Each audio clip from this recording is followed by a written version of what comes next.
Hello students, देखिए आज हम आप लोगों के लिए टेस्ट सीरीज वीडियो सॉल्यूशन लेकर के आ गए हैं। तो देखते हैं इसमें केमिस्ट्री पेपर में आपको किस तरह के क्वेश्चन सब दिया गया है।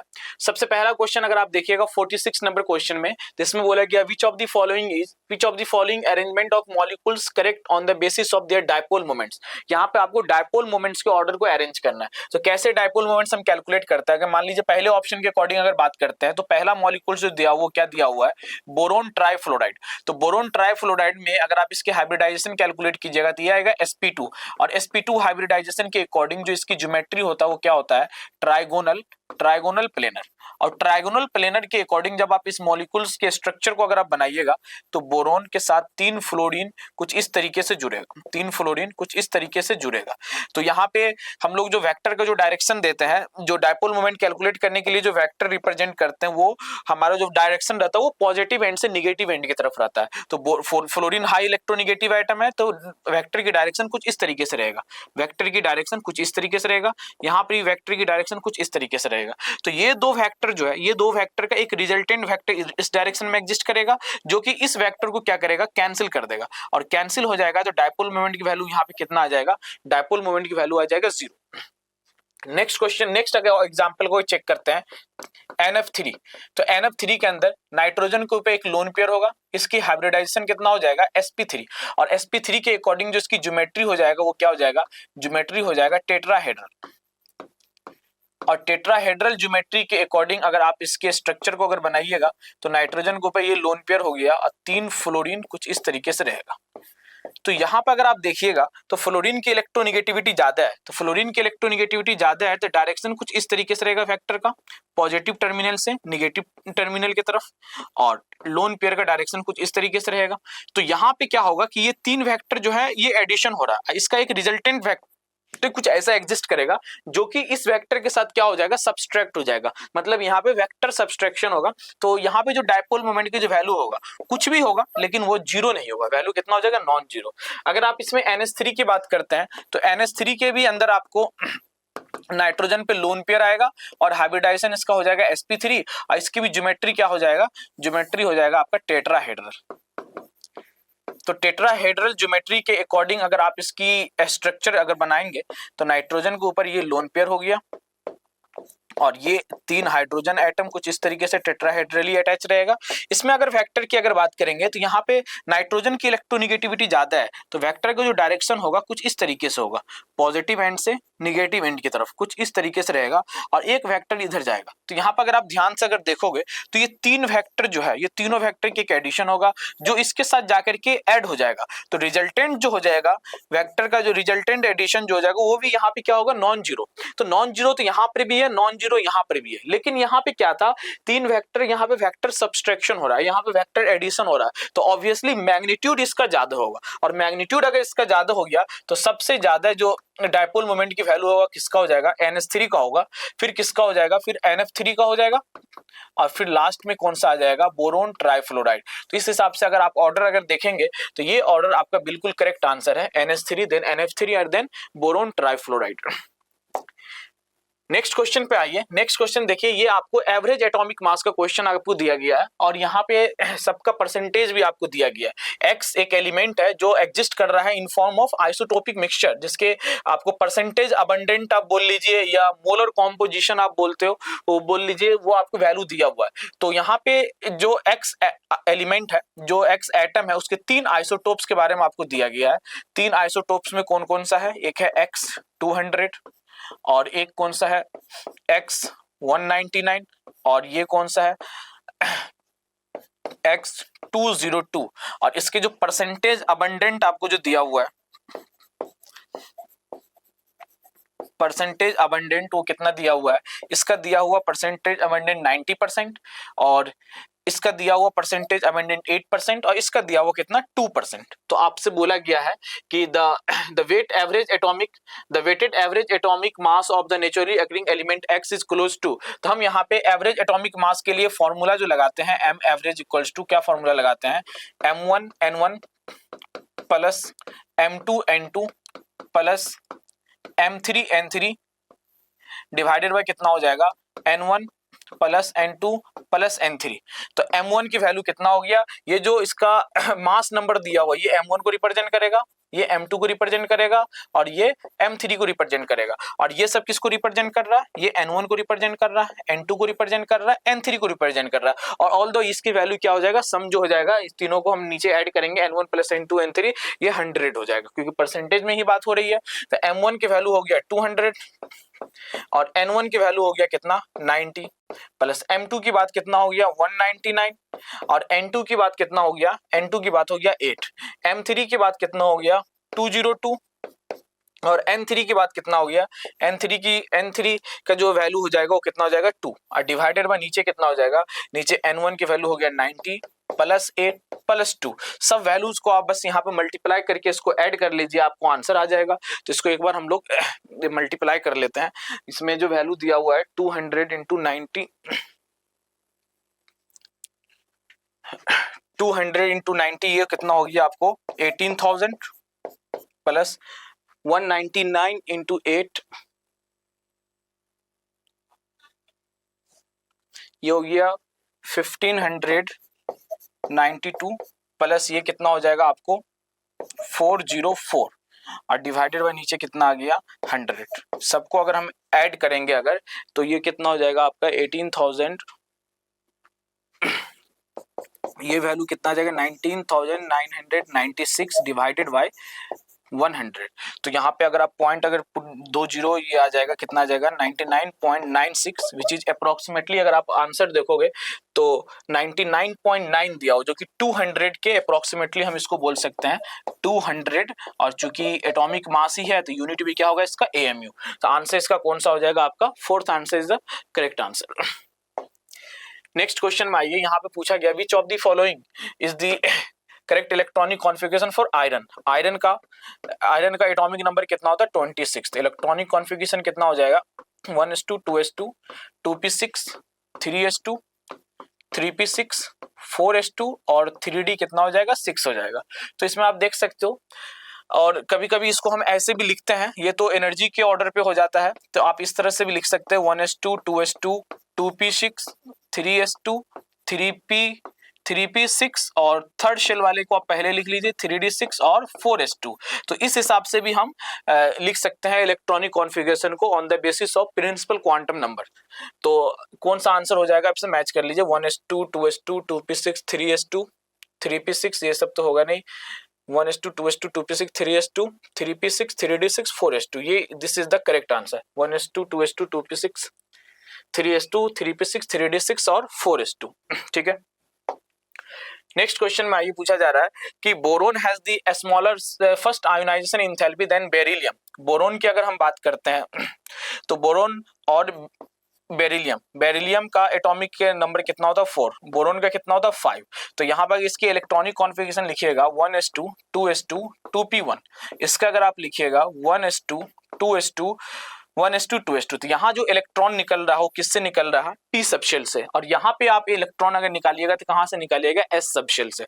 और इलेक्ट्रॉन को रिलीज निकालना p सबशेल से ज्यादा इजी है, क्यों, क्योंकि s सबशेल क्या होगा, s सबशेल क्या होगा न्यूक्लियस के ज्यादा नजदीक होता है। ये s हो गया फिर p हो गया फिर d हो गया और फिर f हो गया। तो s सबशेल न्यूक्लियस के ज्यादा नजदीक है तो न्यूक्लियस इसको ज्यादा फोर्स ऑफ अट्रैक्शन से होल्ड करके रखेगा, तो वहां से इलेक्ट्रॉन निकालने में आपको ज्यादा एनर्जी लगेगा। आयोनाइजेशन एनर्जी का मतलब क्या हुआ, energy required to remove an electron from an isolated gaseous atom.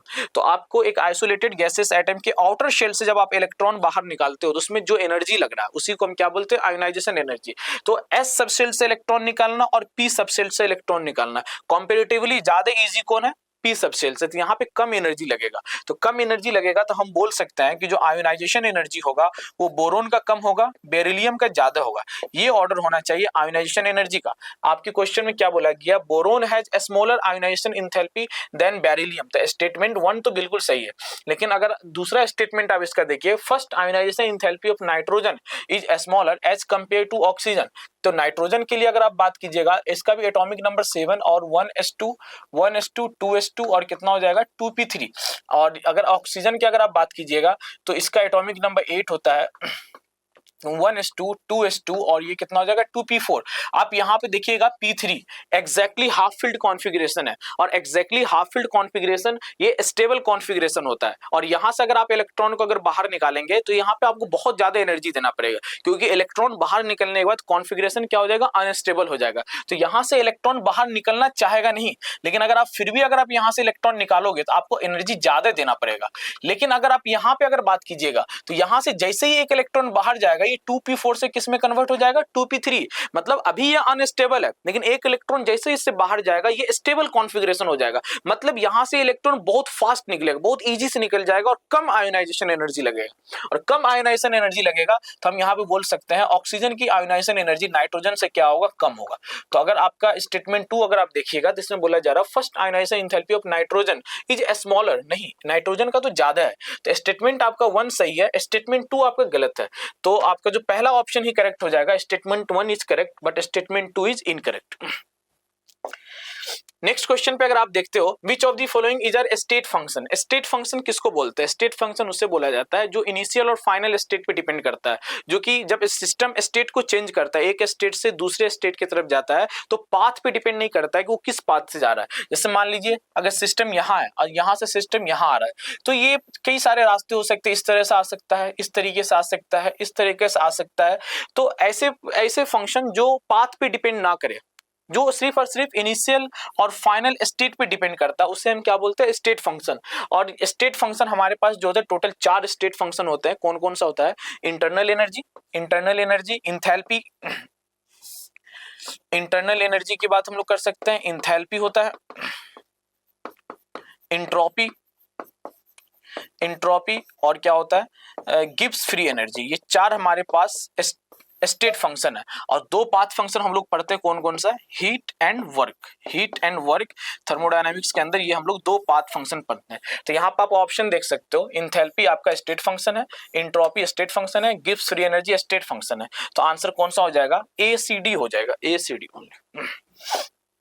Next statement देखिए, in order to increase the kinetic energy of ejected photo electrons there should be an increase in the intensity, there should be, देखिए अगर in order to increase the kinetic energy of ejected photo electron जो photo electric effect जो हम लोग पढ़ते हैं, अगर हम यहाँ पे मान लीजिए अगर हम एक मेटल प्लेट की अगर हम बात करते हैं, जैसे फॉर एग्जांपल ये एक मेटल प्लेट आप इसे मान लीजिए, और इसके ऊपर अगर हम इसके ऊपर इलेक्ट्रॉन की, इसके ऊपर मान लीजिए ये कुछ रेडिएशन इंसिडेंट हो रहा है, कुछ रेडिएशन इसके ऊपर इंसिडेंट हो रहा है, तो इसकी एनर्जी कितना हो जाएगा, h म्यू हो जाएगा। ठीक है, एनर्जी कितना हो जाएगा, h म्यू। और जैसे ही इसके ऊपर एनर्जी इंसिडेंट होगा, यहाँ से कुछ इलेक्ट्रॉन जो होगा ना इजेक्ट करेगा, और इस इलेक्ट्रॉन को इजेक्ट करने के लिए यहाँ पे एक मिनिमम अमाउंट ऑफ एनर्जी की रिक्वायरमेंट होती है, जिसे हम क्या बोलते हैं, वर्क फंक्शन। तो वर्क फंक्शन एक मिनिमम अमाउंट ऑफ एनर्जी है जो कि एक मेटल प्लेट से इलेक्ट्रॉन को बाहर निकालने के लिए जरूरत पड़ रहा है। तो अगर मान लीजिए यहाँ से जो भी एनर्जी आ रहा है, मान लेते हैं यहाँ से एनर्जी कितना आ रहा है, यहाँ से एनर्जी आ रहा है मान लीजिए 1000 जूल का एनर्जी आ रहा है, और मेटल प्लेट में जो इलेक्ट्रॉन जो बाहर निकल रहा है, तो ये मान लीजिए इसको निकालने में हमको कितने जूल एनर्जी लगेगा, 200 जूल। तो मेटल प्लेट से इलेक्ट्रॉन को बाहर निकालने के लिए इलेक्ट्रॉन यहाँ जो बाइंडिंग फोर्स के साथ जुड़ा होगा वो तो फिक्स्ड है, उसमें कोई चेंजिंग नहीं आएगा, चाहे आप उसके ऊपर कितना भी एनर्जी इंसिडेंट कर दीजिए, कम अमाउंट का एनर्जी इंसिडेंट करवाइए, ज्यादा का इंसिडेंट करवाइए, इसका तो फिक्स है अमाउंट कि 200 जूल ही लगेगा एक इलेक्ट्रॉन को बाहर, फोटो इलेक्ट्रॉन को बाहर निकालने में। और जो इलेक्ट्रॉन बच जाएगा, जैसे 1000 जूल आया, 200 जूल तो यूटिलाइज हो गया इलेक्ट्रॉन को बाहर निकालने में, जो एनर्जी बचेगा 800 जूल, उससे क्या होगा, ये इलेक्ट्रॉन सर्किट में ट्रेवल करेगा, जिसको हम क्या बोलेंगे, काइनेटिक एनर्जी। अब क्या होता है, तो यहाँ पे आप बताइए, अगर 1000 जूल, अगर हमको इसको काइनेटिक एनर्जी के अमाउंट अगर बढ़ाना होगा, तो आपको इंसिडेंट रेडिएशन जो एनर्जी है इसमें आपको अमाउंट बढ़ाना पड़ेगा, क्योंकि 200 जूल तो लगेगा ही लगेगा, चाहे इस पे आप 1000 जूल का रेडिएशन इंसिडेंट करवाओ या 2000 जूल का रेडिएशन इंसिडेंट करवाइए, इसको कितना यूटिलाइज होगा, 200 जूल ही यूटिलाइज आएगा। तो अगर मान लीजिए आप 1000 जूल का इंसिडेंट करवाते हैं तो 800 जूल काइनेटिक एनर्जी हो जाएगा, और अगर मान लीजिए 2000 जूल इंसिडेंट करवाते हैं तो 1800 काइनेटिक एनर्जी हो जाएगा। तो काइनेटिक एनर्जी को इंक्रीज करने के लिए आपको इंसिडेंट रेडिएशन की एनर्जी को बढ़ाना पड़ेगा, और इंसिडेंट रेडिएशन की एनर्जी को बढ़ाने के लिए E इक्वल्स टू कितना होता है, h म्यू। तो म्यू क्या चीज है, फ्रीक्वेंसी, h तो प्लैंक्स कांस्टेंट है, तो कांस्टेंट वैल्यू को तो हम चेंज नहीं कर सकते हैं, तो आपको क्या चीज को बढ़ाना पड़ेगा, इंसिडेंट रेडिएशन की फ्रीक्वेंसी को बढ़ाना पड़ेगा। तो हमको क्या बढ़ाना पड़ेगा, N increase in frequency of radiation, radiation की फ्रीक्वेंसी को बढ़ाना पड़ेगा। नेक्स्ट क्वेश्चन पे आते हैं, which condition favours the bond formation. देखिए बॉन्ड फॉर्मेशन के लिए maximum attraction and minimum potential energy की जरूरत पड़ता है, तो इसका आंसर कौन सा हो जाएगा, थर्ड। नेक्स्ट क्वेश्चन में देखते हैं, the oxidation number of sulphur atoms in पर ऑक्सो मोनो सल्फ्यूरिक एसिड, ये आपको फॉर्मूला दिया हुआ है पर ऑक्सो मोनो सल्फ्यूरिक एसिड का H2SO5 एंड पर ऑक्सो डाई सल्फ्यूरिक एसिड। देखिए H2SO5 का आपको स्ट्रक्चर बनाना पड़ेगा, तभी जाकर के आप यहाँ पे कैलकुलेट कर सकते हो। H2SO5 कुछ इस तरीके का इसका स्ट्रक्चर बनेगा, H2SO5, ठीक है। तो यहाँ पर अगर आप ध्यान से अगर देखिएगा तो अगर आप मान लो अगर इस ऐसे क्वेश्चन में अगर आप x मान के कैलकुलेट करते हैं, जो हमारा जनरल मेथड है x एल्जेब्राइक मेथड, मान लीजिए हम यहाँ पे मान लेते हैं सल्फर का x प्लस हाइड्रोजन का तो +1 हो जाएगा, तो +2 और 5 इंटू कितना हो जाएगा -2 इक्वल टू कितना हो गया 0। तो x की वैल्यू अगर यहाँ से आप कैलकुलेट कीजिएगा तो 5 - 5 इंटू 2 कितना हो गया -10, मतलब x की वैल्यू कितना आ गया +8 और x की वैल्यू +8। ऑक्सीडेशन स्टेट जो सल्फर का होगा +6 से ज्यादा नहीं हो सकता है। सल्फर के वैलेंस शेल में कितना इलेक्ट्रॉन होता है 6, तो सल्फर मैक्सिमम से मैक्सिमम इलेक्ट्रॉन अगर लूज करेगा तो 6 से ज्यादा नहीं लूज कर सकता है, और 6 भी अगर लूज करता है तो उसके ऊपर कितने ऑक्सीडेशन स्टेट आएगा +6, तो +8 ऑक्सीडेशन स्टेट सल्फर का तो पॉसिबल ही नहीं है। तो इस मेथड से एल्जेब्राइक मेथड से हम ऑक्सो एसिड्स वगैरह का हम लोग कैलकुलेट नहीं कर पाते हैं, तो फिर हमको इसके लिए हम क्या करना पड़ता है, स्ट्रक्चर के अकॉर्डिंग कैलकुलेट करते हैं। स्ट्रक्चर के अकॉर्डिंग अगर देखिएगा तो यहाँ पे जो इलेक्ट्रॉन खींचेगा सबसे ज्यादा इलेक्ट्रॉन यहाँ पे कौन खींचेगा, सॉरी यहाँ पे ऑक्सीजन इधर इलेक्ट्रॉन खींचेगा, ये ऑक्सीजन इधर खींचेगा, 2 इधर जाएगा और 2 इधर जाएगा, तो यहाँ पे चार्ज जो आ जाएगा कितना आ जाएगा -1। यहाँ पे भी सल्फर से एक चार्ज इधर जाएगा तो -1, एक इधर से भी खींचेगा तो ऑक्सीजन पे यहाँ पे आ जाएगा -2, यहाँ पे कितना आएगा -2, यहाँ पे कितना आएगा -2, तो सल्फर से एक इलेक्ट्रॉन इधर गया, एक इधर गया, 2 इधर 2 इधर, तो सल्फर के ऊपर ऑक्सीडेशन स्टेट यहाँ पे कितना आ जाएगा +6। अपार्ट फ्रॉम अगर यहाँ देखिएगा तो यहाँ पे -1 आएगा, हाइड्रोजन पे +1 आएगा और इस वाले हाइड्रोजन पे भी कितना आ जाएगा +1 आ जाएगा। इस ऑक्सीजन पे -2 आएगा क्योंकि ये ऑक्सीजन इधर से भी इलेक्ट्रॉन खींचेगा और इधर हाइड्रोजन से भी इलेक्ट्रॉन खींचेगा। फिर अगर दूसरा ऑप्शन अगर देखते हो आप H2S2O8, तो H2S2O8 का जो स्ट्रक्चर होता है, H2S2O8 का आपका स्ट्रक्चर कुछ इस तरीके का हो जाएगा।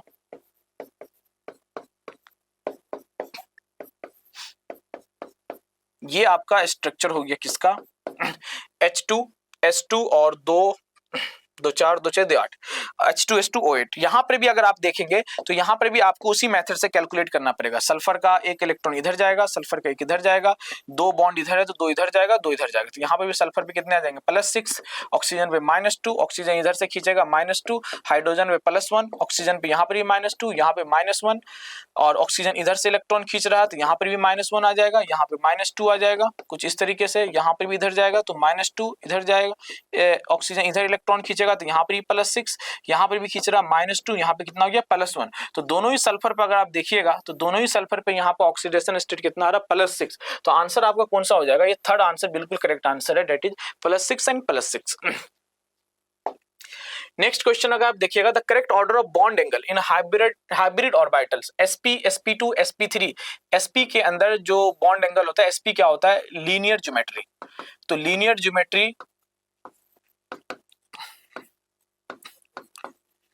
ज्योमेट्री कुछ इस तरीके से रिप्रेजेंट करती है। अगर सेंट्रल आइटम है, इसके सराउंडिंग में मान लीजिए कोई 2 आइटम A और B अगर अटैच्ड है तो ये लीनियर ज्योमेट्री हो रहा है, और यहाँ पे जो बॉन्ड एंगल होता है वो कितने डिग्री का होता है, वो 180 डिग्री का होता है। अगर आप sp2 की अगर बात कीजिएगा तो sp2 का जो ज्योमेट्री होता है वो क्या होता है, ट्राइगोनल प्लेनर,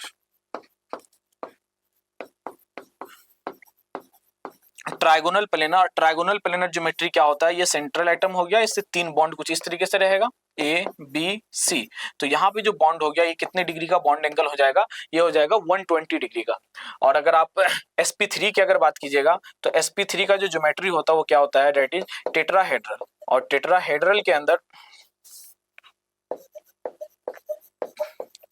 टेट्राहेड्रल का जो ज्योमेट्री होता है कुछ इस तरीके का होता है, टेट्राहेड्रली 4 एटम कुछ इस तरीके से अटैच्ड रहता है। यहाँ पे मान लीजिए ये A है, ये मान लीजिए B, ये C और ये D, तो इसको अगर आप अटैच कीजिएगा कुछ इस तरीके से, ये टेट्राहेड्रल ज्योमेट्री होता है, यहाँ से कुछ ऐसे अटैच हो जाएगा और इस तीनों कॉर्नर को आप क्या कीजिए, ऊपर ऐसे से ज्वाइंट कर दीजिए, तो यहाँ पे जो बॉन्ड एंगल आ जाएगा, ये जो ये जो बॉन्ड एंगल होगा, इसको हम क्या बोलते हैं, ए एक्स मान लीजिए डी, ए एक्स डी, ये कितने का हो जाएगा 109 डिग्री 28 मिनट। तो सबसे ज्यादा बॉन्ड एंगल किसका हो गया, सबसे ज्यादा बॉन्ड एंगल हो गया sp में, फिर किस में हो गया sp2 में, और फिर किसके अंदर हो गया sp3 में।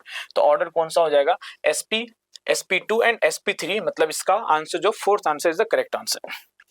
नेक्स्ट क्वेश्चन में देखिएगा, the decomposition of hydrogen peroxide to form water and oxygen is example of disproportional reaction.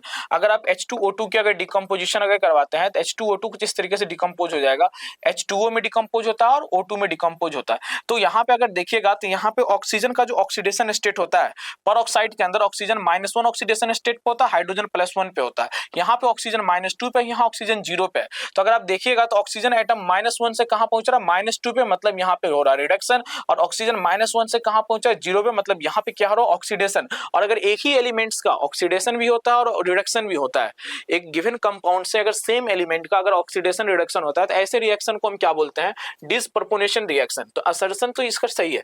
Reason में क्या है, the oxygen peroxide is -1 oxidation state and it's converted to 0 oxidation state in O2 and -2 oxidation state in H2O। तो इसका reason भी आपका क्या है, बिल्कुल करेक्ट है। तो आंसर इसका कौन सा हो जाएगा, both A and R correct and R is the correct explanation. First answer इसका बिल्कुल करेक्ट है। नेक्स्ट अगर क्वेश्चन में आप देखिएगा, नेक्स्ट क्वेश्चन में आपको क्या बोला गया है, given value bond energy has the order Cc bond C2। देखिए बॉन्ड एनर्जी, यहाँ पे आप जो बॉन्ड एनर्जी कंपेयर कीजिएगा वो बॉन्ड एनर्जी किसके हिसाब से, बॉन्ड ऑर्डर के हिसाब से। अब बॉन्ड ऑर्डर और बॉन्ड एनर्जी क्या होता है, डायरेक्टली प्रोपोर्शनल होता है, डायरेक्टली प्रोपोर्शनल होता है। तो यहाँ पे अगर देखिएगा तो बॉन्ड ऑर्डर की वैल्यू कितना हो जाएगा, यहाँ पे 3 है, डबल बॉन्ड है तो बॉन्ड ऑर्डर की वैल्यू कितना हो जाएगा, 2 हो जाएगा, और सिंगल बॉन्ड है तो बॉन्ड ऑर्डर की वैल्यू कितना हो जाएगा, 1। बॉन्ड ऑर्डर क्या चीज को रिप्रेजेंट करता है, बॉन्ड की मल्टीप्लिसिटी को रिप्रेजेंट करता है। तो सबसे ज्यादा बॉन्ड एनर्जी किसका हो जाएगा, C। तो ये ऑर्डर तो सही है बॉन्ड एनर्जी का, स्टेटमेंट 1 करेक्ट।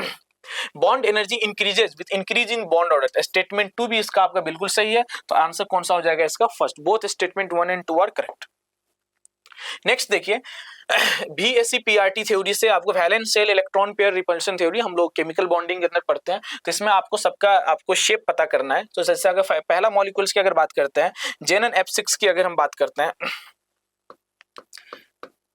Zn, तो यहाँ पे अगर सबसे पहला अगर इसका टोटल वैलेंस इलेक्ट्रॉन अगर आप कैलकुलेट कीजिए तो जेनॉन का कितना होता है, 8 हो जाता है। फ्लोरीन का कितना हो गया, 7 इंटू 6 तो कितना हो जाएगा, 7 6 हो गया 48, तो सॉरी 42 हो गया, 42 और 8 कितना हो गया 50। तो 50 को हम कितने से डिवाइड करेंगे, 50 को आप डिवाइड कीजिए 8 से, तो 8 ये 6 टाइम कैंसिल हो जाएगा, और यहां से कितना बच गया आपको 2। तो 2 को फिर से डिवाइड कीजिए, 2 से कितना वैल्यू आ गया 1। मतलब 6 क्या चीज को रिप्रेजेंट करेगा, बॉन्ड पेयर इलेक्ट्रॉन को, और 1 क्या चीज को रिप्रेजेंट करेगा, लोन पेयर इलेक्ट्रॉन को। तो टोटल इसके एस्टेरिक नंबर हो जाएगा, एस्टेरिक नंबर कितना हो जाएगा 6 + 1, 6 + 1 7। तो 7 का मतलब क्या हो गया, यहाँ पे देखिए ये जो 6 + 1 जो हो गया ना, ये 6 बॉन्ड पेयर और एक लोन पेयर, 6 बॉन्ड पेयर और एक लोन पेयर को हम कुछ इस तरीके से ज्योमेट्री से अरेंज करते हैं, कुछ इस तरीके से ज्योमेट्री। ये मान लीजिए यहाँ पे मान लीजिए जेनॉन होगा, और ये चारों कॉर्नर पे फ्लोरीन फ्लोरीन फ्लोरीन और फ्लोरीन, और ये इसके साथ कुछ इस तरीके से बॉन्ड, और एक दो फ्लोरीन आपको यहाँ पे रहेगा, यहाँ पे, और ये सब इसके साथ अटैच रहते हैं। ये कुछ इस तरीके से यहाँ से अटैच रहेगा, ये कुछ इस तरीके से यहाँ से इस तरह से, फिर ये नीचे से भी ऐसे ही अटैच्ड होता है। और जो एक लोन पेयर बच रहा है ना, वो एक लोन पेयर कुछ इस तरीके से अरेंज रहता है। आप ऐसा कुछ समझ लीजिए जैसे टेम्पल में होता है ना, टेम्पल का जो वॉल होता है, तो टेम्पल के वॉल में से ऐसा समझ जाइए कि एक बैलून कुछ इस तरीके से उड़ रहा है, और उस बैलून के अंदर क्या है, इलेक्ट्रॉन पड़ा हुआ है। तो इसको हम बोलते हैं, अगर ये बैलून अगर लोन पेयर नहीं होता तो इसे हम क्या बोलते हैं, ऑक्टाहेड्रल। लेकिन लोन पेयर आने का थोड़ा बहुत इसके अंदर डिस्टॉर्शन होगा शेप में, तो हम क्या बोलेंगे इसको, डिस्टॉर्टेड ऑक्टाहेड्रॉन। तो इसका जो पहला जो हो जाएगा डिस्टॉर्टेड, इसका तो यही आंसर हो जाएगा, ए का हो जाएगा फर्स्ट। तो आपका 2 आंसर तो नीचे वाला पॉसिबल ही नहीं है। फिर अगर नेक्स्ट अगर देखते हैं जेनॉन O3 का, तो जेनॉन O3 का अगर आप कैलकुलेट कीजिएगा टोटल वैलेंस इलेक्ट्रॉन, तो टोटल वैलेंस इलेक्ट्रॉन कितना हो जाएगा, जेनॉन का तो हो जाएगा 8 + 6 × 3, तो ये कितना हो जाएगा 18, और 8 कितना हो गया 18 और 2 20 से ये कितना हो जाएगा 26। तो 26 को अगर आप 8 से अगर डिवाइड कीजिएगा 8 3 जा कितना हो जाएगा 24। यहाँ से 2 बचेगा और 2 को डिवाइड कीजिए 2 से, ये वैल्यू कितना आ जाएगा 1। तो यहाँ जो अगर आप एस्टेरिक नंबर कैलकुलेट कीजिएगा तो ये आ जाएगा 3 + 1 = 4, मतलब हाइब्रिडाइजेशन कितना हो गया sp3। और sp3 हाइब्रिडाइजेशन अगर हो गया तो इसका जो ज्योमेट्री अगर आप बनाइएगा तो कुछ इस तरीके से होगा। ज़ेनॉन का एक लोन पेयर तो आएगा ही आएगा, बाकी 3 यहाँ पे क्या रहेगा कुछ इस तरीके से डबल बॉन्ड के साथ अरेंज रहेगा। तो इसको हम क्या बोलेंगे, इसको आप अगर ज्योमेट्री की अगर शेप की अगर बात कीजिएगा तो लोन पेयर को छिपाना पड़ेगा, तो ये क्या हो जाएगा पिरामिडल शेप हो जाएगा इसका। तो इसका अगर आंसर देखिएगा तो ज़ेनॉन O3 का आंसर कितना हो जाएगा थर्ड, मतलब बी का क्या हो गया थर्ड। और भी अगर हम इसमें अगर चेक करते हैं, इसको मान लीजिएगा हटा, तो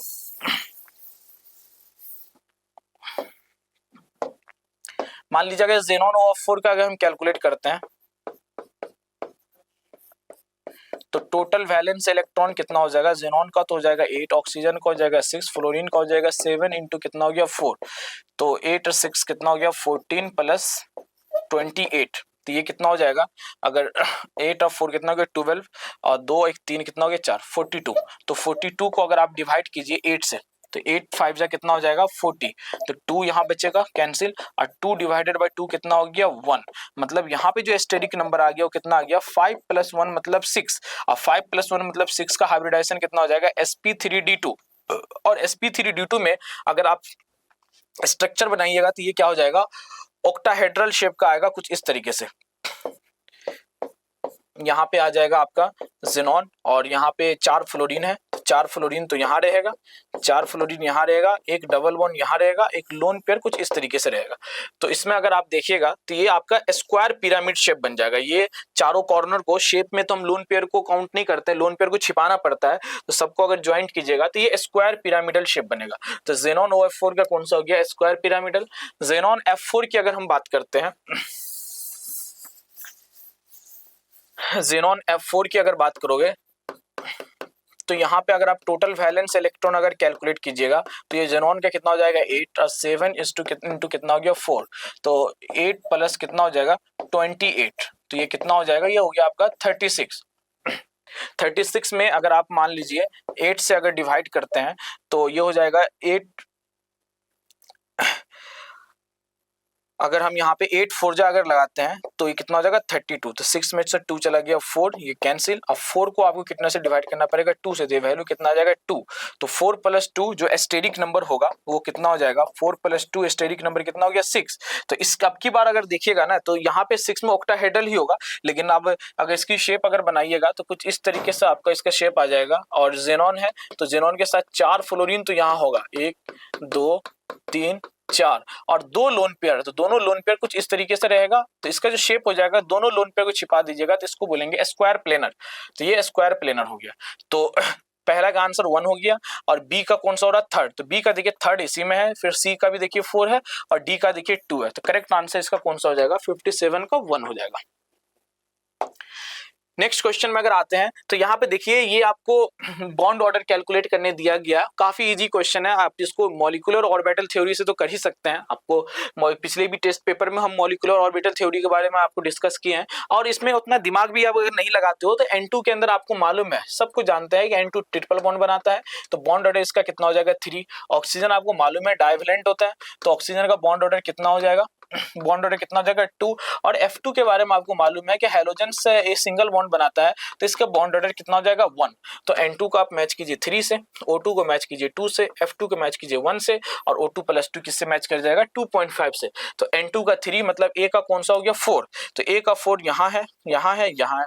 फिर देखिए B का हो गया 2, तो B का 2 यहाँ है, B का 2 और बाकी कहीं नहीं है। C का अगर देखिएगा तो C का 1 यहीं पे है और D का अगर देखिएगा तो D का थर्ड भी यहीं पे है, मतलब इसका भी करेक्ट आंसर कौन सा हो गया फर्स्ट। नेक्स्ट क्वेश्चन पे आइए। If the concentration of glucose in blood is 0.9 ग्राम पर लीटर, अगर आप इसको ध्यान से देखिएगा तो ये जो यूनिट दिया हुआ है ग्राम पर लीटर है, तो ये स्ट्रेंथ को रिप्रेजेंट कर रहा है, स्ट्रेंथ को। और स्ट्रेंथ का मतलब क्या होता है कि 0.9 ग्राम पर लीटर का मतलब क्या हो गया कि 0.9 ग्राम सॉल्यूट, 0.9 ग्राम सॉल्यूट जो कि क्या है ग्लूकोज। सॉल्यूट का काम यहाँ पे कौन कर रहा है ग्लूकोज। डिसॉल्व इन, या आप बोल सकते हैं present in present in 1 litre solution, 1 litre के सॉल्यूशन है प्रेजेंट है। तो आपसे पूछा गया मोलैरिटी, तो मोलैरिटी कैलकुलेट करने के लिए जो फॉर्मूला होता है, मोलैरिटी को कैपिटल एम से डिनोट करते हैं, number of moles of solute divided by volume of solution in litre. तो number of moles of solute कैसे आएगा, तो given mass divided by molar mass. Glucose का मोलर मास होता है 180 और वॉल्यूम इन लीटर 1 लीटर दिया ही हुआ है, तो 1 से कैंसिल हो जाएगा। तो कितना हो जाएगा ये 9 डिवाइडेड बाय 180 और यहाँ पे कितना आ जाएगा 10, तो 9 से इसको कैंसिल कर दीजिए तो कितना हो जाएगा 1/200, 1/200। तो 1/2 की वैल्यू कितना होता है 0.5 और डबल जीरो नीचे आ जाएगा, तो ये वैल्यू कितना हो जाएगा 0.005, 0.005।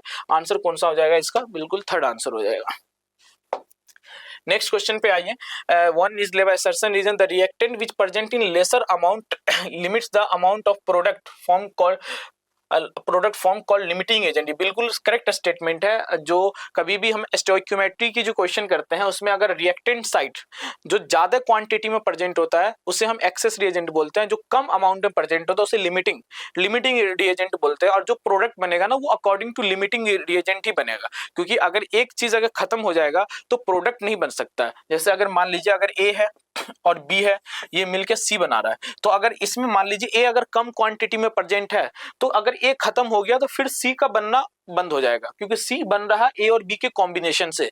तो प्रोडक्ट जो भी बनेगा वो किसके अकॉर्डिंग बनता है, जो लिमिटेड क्वांटिटी में रिएक्टेंट प्रेजेंट रहता है उसी को हम क्या बोलते हैं, लिमिटिंग रिएजेंट। तो असर्शन तो आपका बिल्कुल सही है। तो amount of product form does not depend upon the amount of reactant taken, ये गलत है। तो प्रोडक्ट जो भी फॉर्म करेगा वो किस पे डिपेंड करता है, अमाउंट ऑफ रिएक्टेंट पे, जो भी अमाउंट ऑफ रिएक्टेंट लिया गया है। तो both assertion A is true and reason is false। तो इसका आंसर कौन सा हो जाएगा, third. assertion A is true, reason R क्या हो जाएगा, false। नेक्स्ट क्वेश्चन पे आइए, for the given reaction the moles of calcium oxide required to neutralise 1.42 kg P4O10।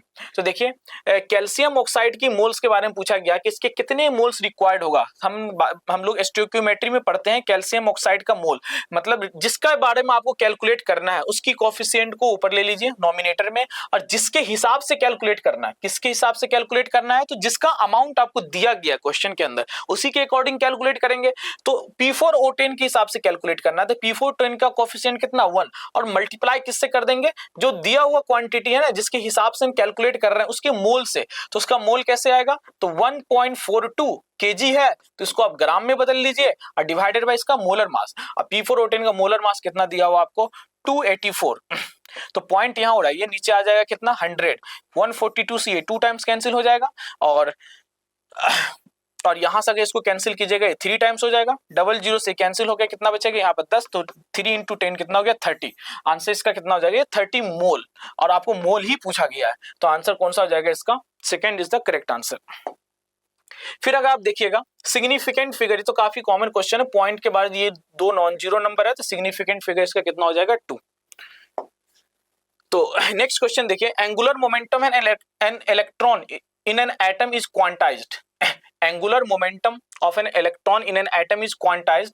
देखिए असर्शन तो बिल्कुल सही है, हम लोग पढ़ते हैं एटॉमिक स्ट्रक्चर के अंदर MVR इक्वल्स टू कितना होता है NH डिवाइडेड बाय 2 पाई, मतलब जो H डिवाइडेड बाय 2 पाई का क्या होता है इंटीग्रल मल्टीपल, इसी को हम क्या बोलते हैं क्वांटाइज्ड।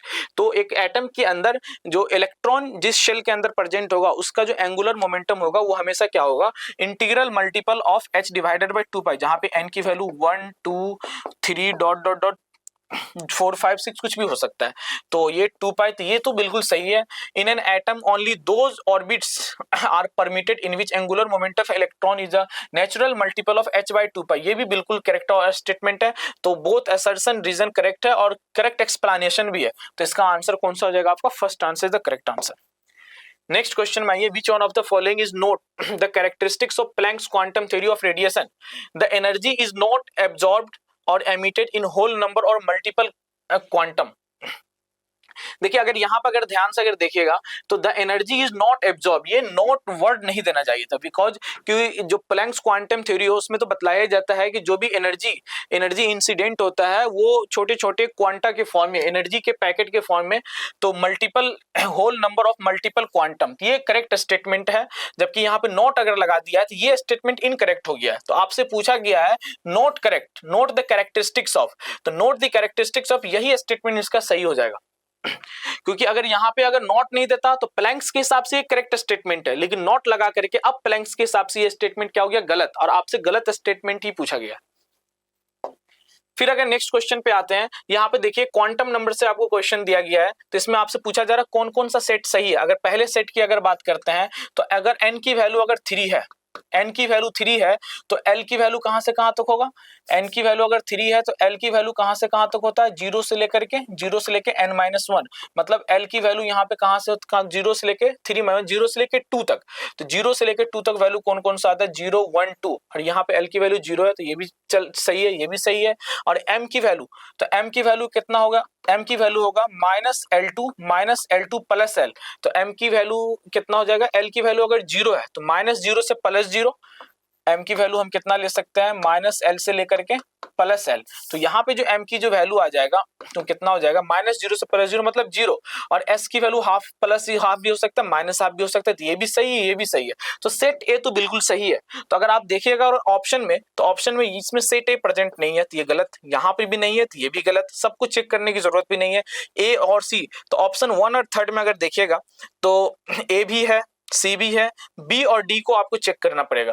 तो बी में अगर आप आओगे तो n = 2 है, तो n = 2, L की वैल्यू कितना हो जाएगा, 0 से 2 - 1 मतलब 0 से 1, तो L की वैल्यू कितना हो जाएगा, 0 भी होगा, 2 है तो n की वैल्यू 2 है, तो 2 में 0 से 1 मतलब 0 और 1 होगा, 0 और 1 होगा, तो L की वैल्यू 2 की तो कोई पॉसिबिलिटी ही नहीं है, L की वैल्यू 2 की कोई पॉसिबिलिटी नहीं है, L की वैल्यू या तो 0 होगा या तो 1 होगा, मतलब बी ऑप्शन की कोई चांस नहीं है, और बी ऑप्शन का कोई चांस नहीं है तो ये भी आपका खत्म हो गया। तो आंसर आपका कौन सा बचा, फर्स्ट, मतलब ए एंड सी को अगर आप चेक कीजिएगा तो ये भी आपका मतलब करेक्ट कॉम्बिनेशन है, correct set of quantum number है।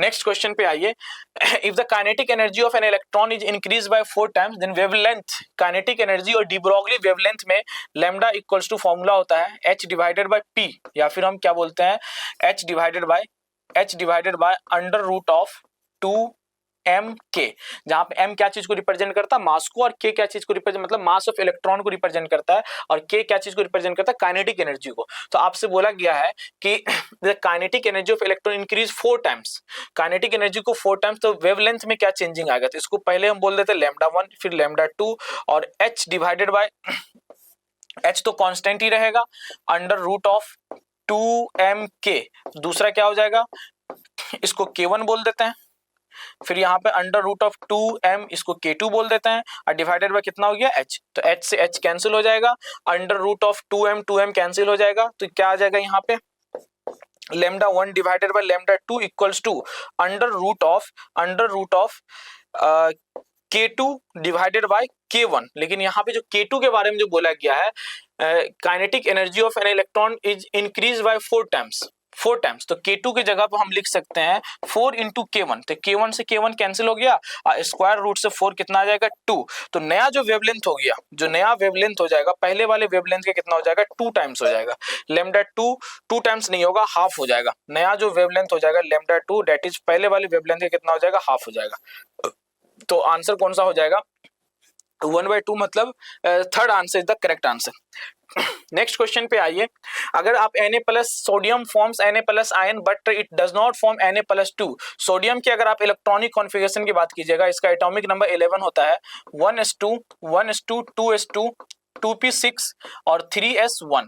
अगर आप Na+ की अगर बात कीजिएगा तो इसमें से एक इलेक्ट्रॉन को आपको बाहर करना पड़ेगा वैलेंस शेल से, 1s2 2s2 2p6। अगर देखिएगा तो ये कितना हो गया, इसके जो वैलेंस सेल में ये क्या हो जाएगा, noble gas configuration, valence shell में आप कितने इलेक्ट्रॉन आ गया, वैलेंस सेल में 8 इलेक्ट्रॉन आ गया, जिसे हम क्या बोलते हैं, नोबल गैस कॉन्फ़िगरेशन। और नोबल गैस कॉन्फ़िगरेशन क्या होता है, एक स्टेबल कॉन्फ़िगरेशन को रिप्रेजेंट करता है। तो अब इसमें से इलेक्ट्रॉन को बाहर निकालना मुश्किल है, अब इसमें से से इलेक्ट्रॉन को बाहर निकालना मुश्किल है, इसीलिए Na+ तो बनेगा लेकिन Na+2 एग्जिस्ट नहीं करेगा, Na+2 एग्जिस्ट नहीं करेगा।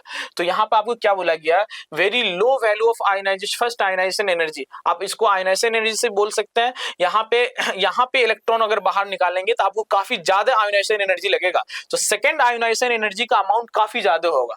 तो very low value of first ionization energy, very high value of first ionization energy, and second low value of first ionization energy and low value of second ionization energy, नहीं, low value of first ionisation energy and high value of second ionisation energy.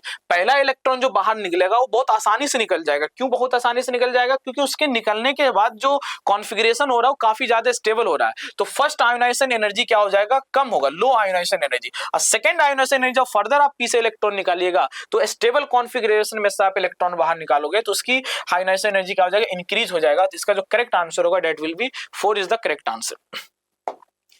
Next question पे आइए, beryllium shows diagonal relationship. Diagonal relationship हम लोग जानते हैं, lithium second period third period element है, और यहाँ पे क्या होता है, और ये बोरोन एल्यूमिनियम। तो लिथियम का डायगोनल रिलेशनशिप मैग्नीशियम से है, इसका बेरिलियम का एल्यूमिनियम से। आपसे पूछा गया बेरिलियम, तो डायगोनल रिलेशनशिप बेरिलियम का किससे होगा, एल्यूमिनियम से। फिर देखिए long form of periodic table, the valence shell electronic configuration. देखिए वैलेंस शेल इलेक्ट्रॉनिक कॉन्फ़िगरेशन आपको दिया हुआ 5s2 5p4। तो वैलेंस शेल है, इसका मतलब जो 5 और जो है वो प्रिंसिपल क्वांटम नंबर होगा। तो ये तो रिप्रेजेंट करेगा किसको, पीरियड नंबर को रिप्रेजेंट करेगा। तो इसका मतलब पीरियड नंबर तो कितना हो गया, 5। तो 6 वाला का तो कोई चांस ही नहीं है। तो आगे देखते हैं और पूछा जाए, ग्रुप नंबर भी पूछा जा रहा है। तो अगर आप इसको अगर देखिएगा NS2 NP6, तो NS2 NP6 वैलेंस शेल में सॉरी NP4 है, यहाँ पे NP4 है। तो वैलेंस शेल में टोटल कितने इलेक्ट्रॉन हो गए, 6। और 6 वैलेंस इलेक्ट्रॉन किसका होता है, ग्रुप 16 एलिमेंट का। तो ये ग्रुप को कौन सा रिप्रेजेंट करेगा, हम लोग पढ़ते हैं ना पी ब्लॉक एलिमेंट्स का जो जनरल इलेक्ट्रॉनिक कॉन्फ़िगरेशन होता है वो कितना होता है, NS2 NP 1 to 6। तो हम लोग इस तरह से बोलते हैं NS2 NP1 जो कि किसका होता है, ग्रुप 13 का। NS2 NP2 ये किसका होता है, ग्रुप 14 का। और NS2 NP3 ये किसका होता है, ग्रुप 15 का। NS2 NP4 ये किसका होता है, ग्रुप 16 का। NS2 NP5 ये होता है किसका, ग्रुप 17 का। और NS2 NP6 ये किसका होता है, ग्रुप 18 का। तो इस तरीके से यहाँ पे जो आंसर हो जाएगा आपका, तो पीरियड नंबर 5th हो गया और ग्रुप नंबर कितना हो जाएगा, 16। तो करेक्ट आंसर 69 को कौन सा हो जाएगा, that is 4th option is the correct. Next question पे आइए, विच of the following species is not stable.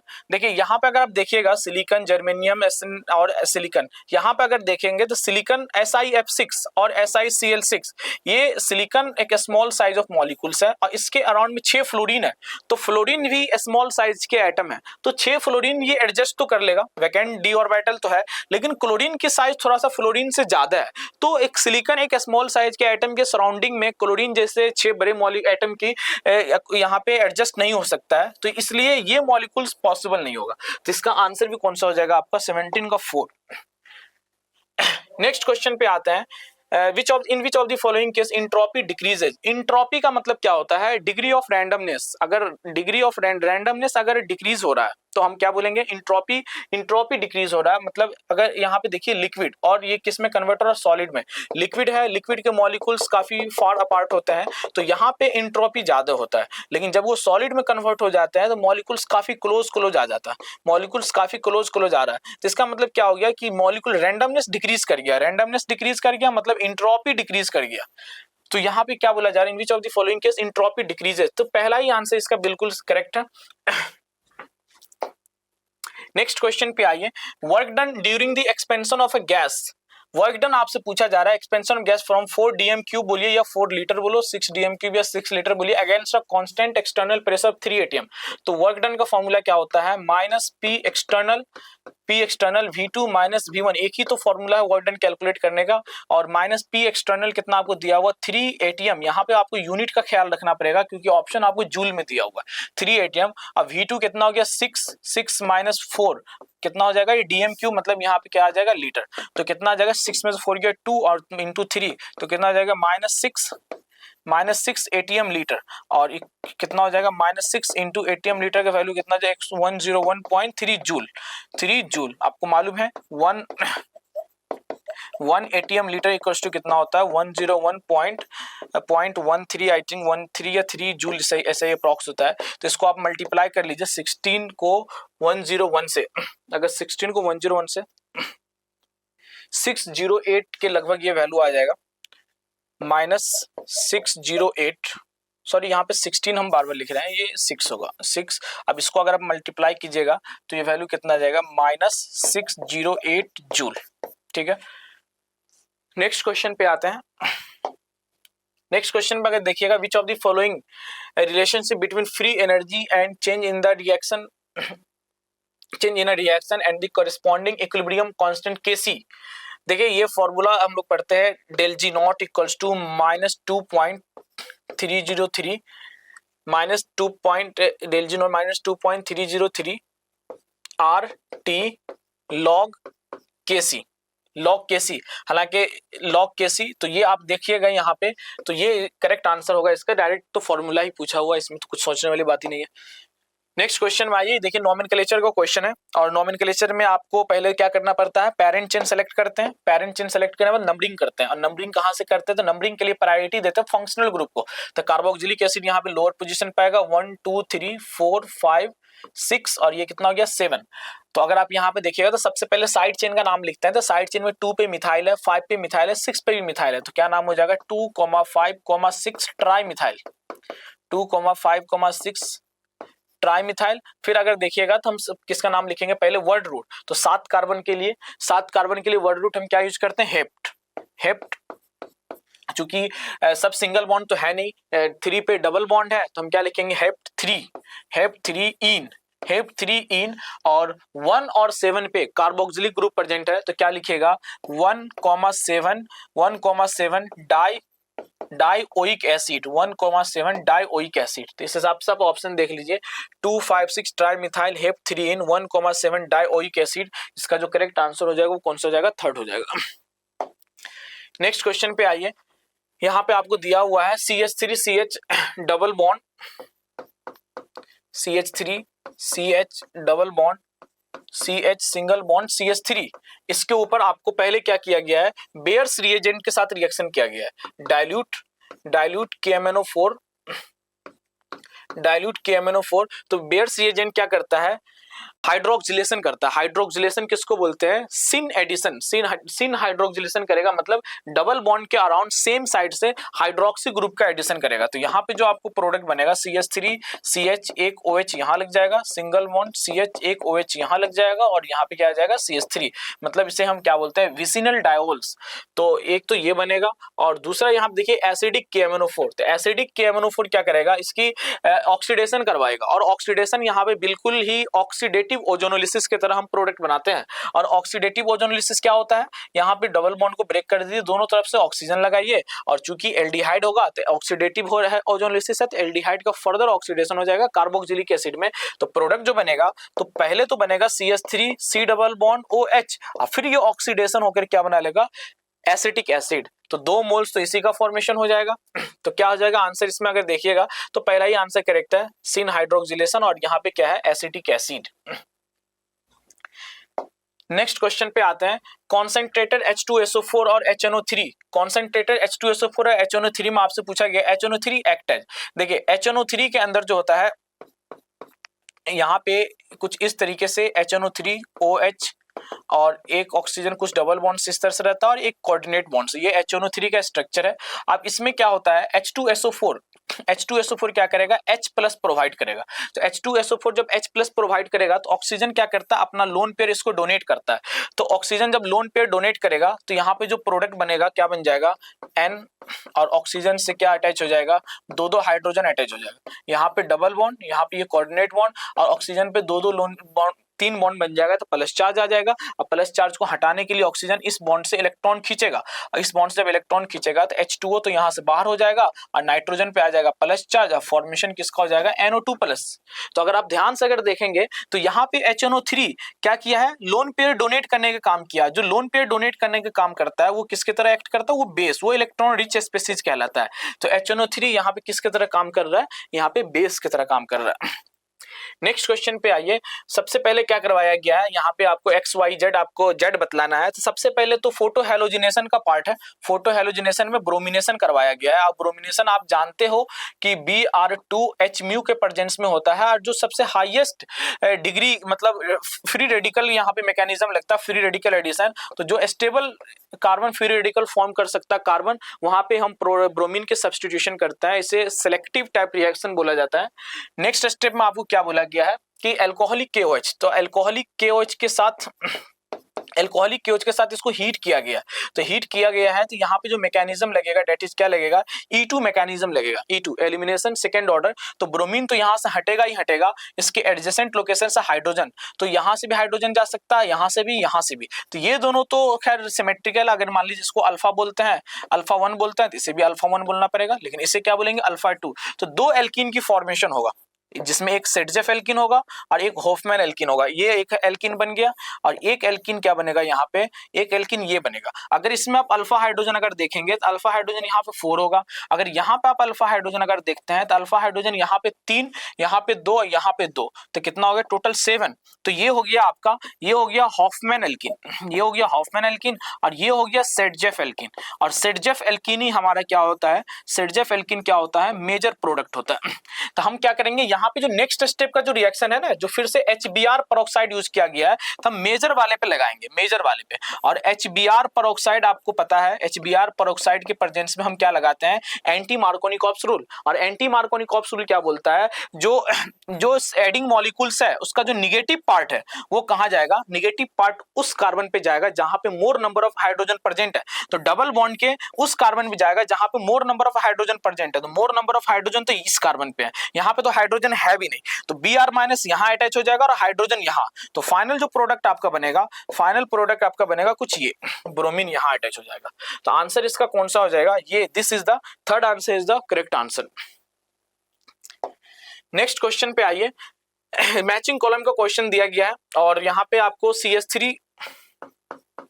CH3 C double bond OCH3 को कन्वर्ट कर दिया गया, किसमें कन्वर्ट कर दिया गया, CH3 CH2 CH3, मतलब C डबल बॉन्ड O को किसमें बदल दिया गया, CH2। और ये काम कौन कर सकता है, रेड फॉस्फोरस HI कर सकता है, वोल्फ किस्टनर रिडक्शन करवा सकते हैं, क्लीमेंसन रिडक्शन से करवा सकते हैं। यहाँ पे आप देख रहे हो ऑप्शन प्रेजेंट है HI रेड फॉस्फोरस, तो ए का तो आपका 4 हो गया। नेक्स्ट अगर देखिएगा CH3 CH2 Br से क्या बन गया, CH2 डबल बॉन्ड CH2, मतलब एल्काइल हैलाइड से एल्कीन, और एल्काइल हैलाइड से एल्कीन कौन बनाता है, एलिमिनेशन रिएक्शन। और एलिमिनेशन रिएक्शन किसके प्रेजेंस में होता है, एल्कोहलिक KOH के प्रेजेंस में। स्ट्रॉन्ग बेस वीक बेस यहाँ पे ले सकते हैं, तो एल्कोहलिक KOH। तो बी का आंसर कौन सा हो जाएगा, बी का तो हो जाएगा third.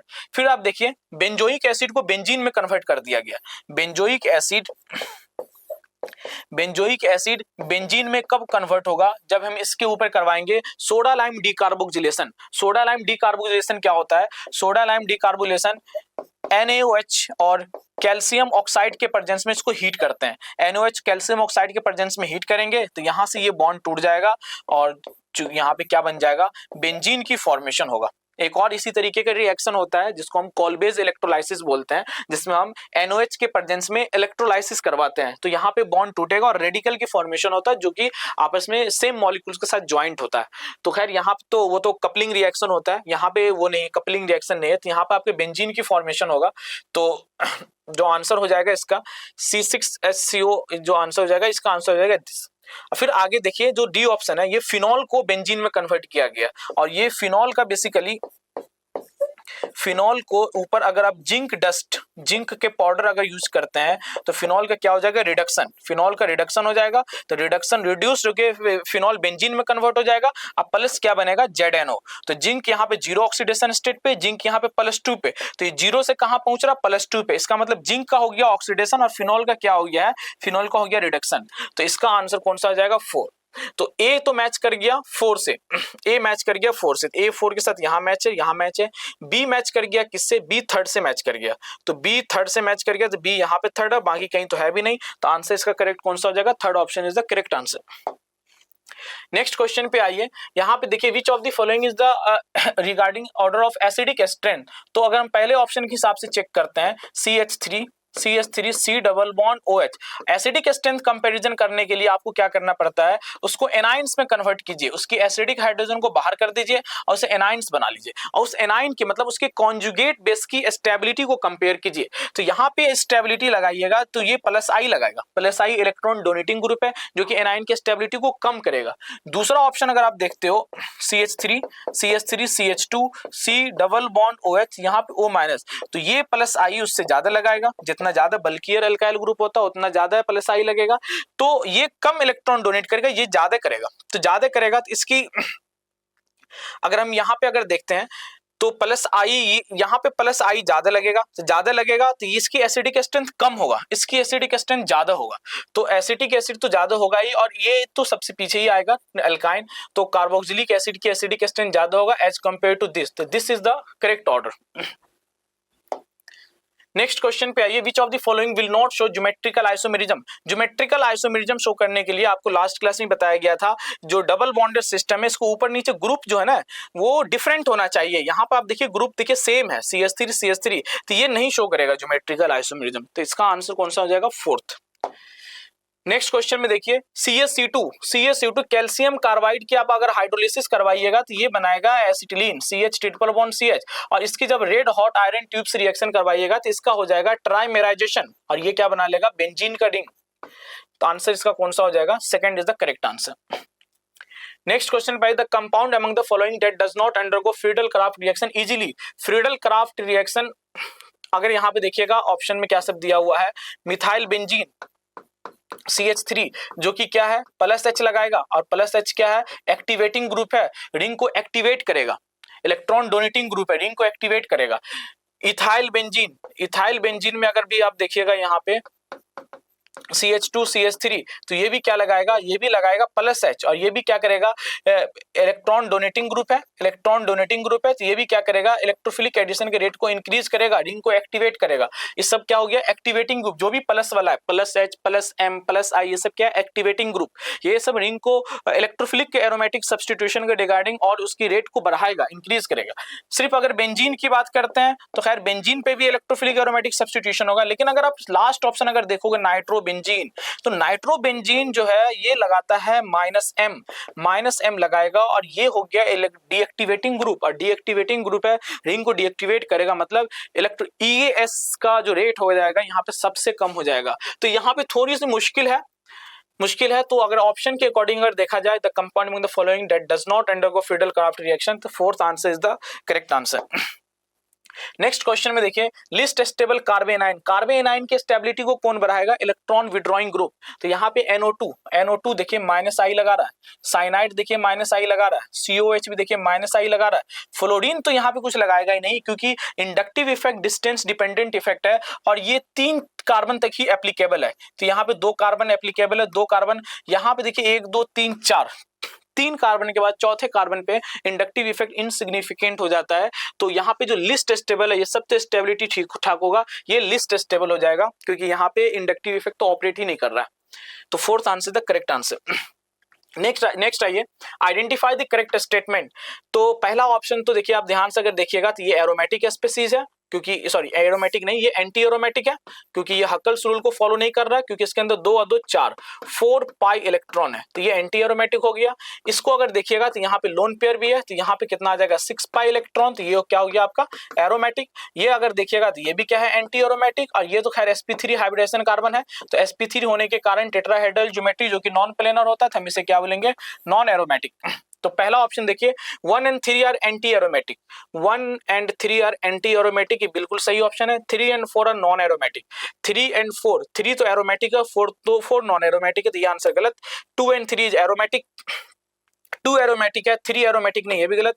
2 and 4 are non aromatic, 4 तो नॉन एरोमेटिक है लेकिन 2 आपका एरोमेटिक है, तो ये भी गलत आंसर है। इसका करेक्ट आंसर कौन सा हो गया, that is the first answer is the correct answer. Next question पे आइए, विच of the following aspect does not show hyper conjugation? Bredt's rule आप लोग जानते हैं, ब्रिज पोजीशन, ब्रेड्स रूल यहाँ पे लगेगा और यहाँ पे हाइपर कॉन्जुगेशन पॉसिबल नहीं होगा, ऑल्दो यहाँ पे हाइड्रोजन है लेकिन वो हाइड्रोजन हाइपर कॉन्जुगेशन का पार्ट नहीं होगा, तो यहाँ पे हाइपर कॉन्जुगेशन पॉसिबल नहीं है और this is the correct answer. Next question पे आइए, यहाँ पे आपसे पूछा गया है CaF2 S मोल पर लीटर की सॉल्युबिलिटी दिया हुआ, देन इट्स सॉल्युबिलिटी प्रोडक्ट। तो CaF2 जो हो गया, ये मान लीजिए एक सॉलिड है और ये स्प्रिंगली सॉल्युबल सॉल्ट है और ये अपने आयंस के साथ जो है एक्वस सॉल्यूशन के अंदर इक्विलिब्रियम में एग्जिस्ट करेगा, Ca+2 2F माइनस एक्वस, और इसकी सॉल्युबिलिटी अगर S है तो इसकी भी सॉल्युबिलिटी S होगा, इसकी सॉल्युबिलिटी कितना हो जाएगा 2S, और इसके लिए अगर आप KSP कैलकुलेट कीजिएगा तो KSP इक्वल टू कितना हो जाएगा, concentration of Ca+2 concentration of F minus का स्क्वायर, तो कंसंट्रेशन ऑफ Ca+2 सॉल्युबिलिटी कितना हो जाएगा S, F माइनस का कितना हो गया 2S, 2S का स्क्वायर हो जाएगा, ये कितना हो जाएगा 4S क्यूब, 4S क्यूब, तो 4S क्यूब आंसर इसका कौन सा हो जाएगा, second is the correct answer. Next question पे आइए, hydrolysis constant for the salt of weak acid and weak base, weak acid और weak base, weak acid plus weak base के सॉल्ट के लिए हाइड्रोलिसिस कांस्टेंट का फॉर्मूला डायरेक्ट हम लोग याद रखते हैं, KW divided by K into KB, KW divided by K into KB, third answer is the correct answer. Next question में देखते हैं, the pH of the solution containing 50 ml each of 0.10 molar sodium acetate and 0.01 molar acetic acid। अगर आप ध्यान से देखिएगा तो यहाँ पे आपको क्या दिया गया है, ये सॉल्यूशन के अंदर CH3COOH है, अब प्लस क्या है, ये एक वीक एसिड है और इसका एक स्ट्रॉन्ग बेस के साथ एक सॉल्ट दिया गया है, तो ये तो हो गया वीक एसिड और ये वीक एसिड का क्या हो गया, स्ट्रॉन्ग बेस के साथ सॉल्ट, तो ये जो है ये एसिडिक बफर, अब बफर सॉल्यूशन हम लोग आयनिक इक्विलिब्रियम के पढ़ते हैं, ये एसिडिक बफर को रिप्रेजेंट करेगा, और एसिडिक बफर का जो पीएच का फॉर्मूला होता है, pH equals to pKa plus log concentration of salt divided by concentration of acid. तो बस यहाँ पे वैल्यू यूज कीजिए, pKa का वैल्यू आपको दिया हुआ direct 4.57 plus log concentration of salt का कितना दिया हुआ है 0.10 मोलर सोडियम एसीटेट, और चूंकि वॉल्यूम तो कैंसिल ही हो जाएगा तो डायरेक्ट भी हम यूज कर सकते हैं 0.1 डिवाइडेड बाय 0.01, तो ये वैल्यू यहाँ से कैंसिल होकर 10 आ जाएगा, लॉग 10 का वैल्यू 1, 1.1 प्लस 1 प्लस 4.57, तो ये वैल्यू कितना हो जाएगा 5.57 इसका आंसर हो जाएगा, करेक्ट आंसर कौन सा हो जाएगा फर्स्ट। नेक्स्ट क्वेश्चन पाइए, इसमें आपको बोला जा रहा है in a redox reaction the oxidation number of oxidant decreases while the reductant increases. देखो ऑक्सीडेंट किसको बोलते हैं, ऑक्सीडेंट बोलते हैं ऑक्सीडाइजिंग एजेंट को, ऑक्सीडाइजिंग एजेंट को, और ऑक्सीडाइजिंग एजेंट मतलब क्या, ऑक्सीडाइजिंग एजेंट मतलब क्या, जिसका खुद का रिडक्शन होता है, और किसी का खुद का रिडक्शन होगा तो उसमें ऑक्सीडेशन स्टेट डिक्रीज करेगा, ऑक्सीडेशन स्टेट यहाँ पे डिक्रीज करेगा, यहाँ पे क्या बोल the oxidation number oxidant in a redox reaction the oxidation number of oxidant decreases, तो स्टेटमेंट तो सही है, ऑक्सीडाइजिंग एजेंट को बोलते हैं जिसका रिडक्शन होता है, ऑक्सीडेशन नंबर डिक्रीज करेगा, तो ये तो सही है। रीजन में आइए, oxidant loses electrons while reductant gains electron, oxidant क्या करेगा, इलेक्ट्रॉन को लूज करेगा, ऑक्सीडेंट मतलब ऑक्सीडाइजिंग एजेंट मतलब जिसका रिडक्शन हो रहा है, तो इलेक्ट्रॉन को लूज करेगा, अब व्हाइल रिडक्टेंट क्या करेगा, गेन करेगा, तो ये स्टेटमेंट असर्शन भी सही है, रीजन भी सही है, और रीजन इसका करेक्ट एक्सप्लेनेशन भी है, तो इसका आंसर कौन सा हो जाएगा 19 का आंसर कौन सा हो जाएगा फर्स्ट। तो ये आपका पूरा वीडियो सॉल्यूशन हो गया। नेक्स्ट वीडियो में हम नेक्स्ट टेस्ट सीरीज पेपर की सॉल्यूशन लेकर के आएंगे। Thank you.